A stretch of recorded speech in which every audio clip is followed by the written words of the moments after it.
Well, tonight we are celebrating the career of our own Jim Donovan. This month marks his 35th year at WKYC. It has been a wild ride for our colleague and friend.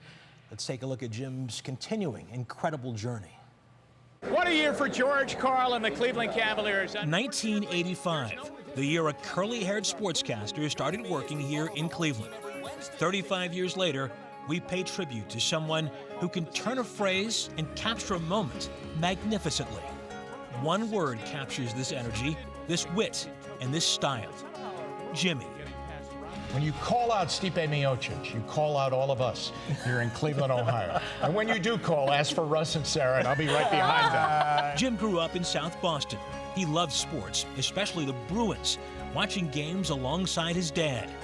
After graduating from Boston University in 1978 and brief stops in Vermont and Minnesota, Jimmy arrived in Cleveland and never looked back.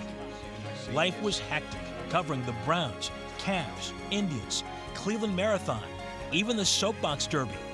And while Jim was busy chasing all the local sports stories, he landed a job with NBC Sports, traveling all over the country, calling NFL games every Sunday. And Jimmy has seen it all when it comes to Cleveland sports: the ups, the downs, and the surreal. Thank you very much. After 3 seasons without the NFL in Cleveland, call this one a dream come true. It came his way in 1999. Jim was named the radio voice of the Browns. And as he gets ready for his 22nd season, think about this. The Browns have had 10 full-time head coaches, dozens and dozens of starting quarterbacks, but only one voice.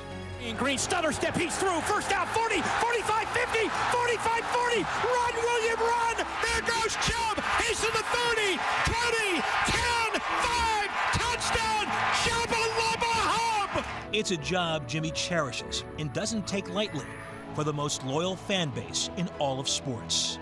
In the booth, when you're with him, he puts his heart and soul into that game. His mannerisms, he's got his hands going this way, his feet going this way. Every play, you know, he's helping them, and you just hope that someday that he gets to do a Super Bowl, because he definitely deserves it. Jim was on top of the world, ready for the next chapter of his life when everything changed. Since the summer of 2000, I have been dealing with a big problem of having leukemia. This is when the adventure of his life really began. An anonymous donor gave Jim the most precious gift you can ever receive: his cells.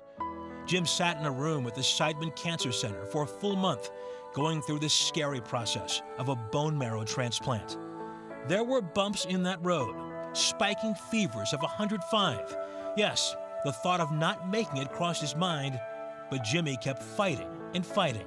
I am back. On September 11th, 2011, Jimmy made his return to the booth. Say thank you, thank you, thank you for all those cards, emails, and letters.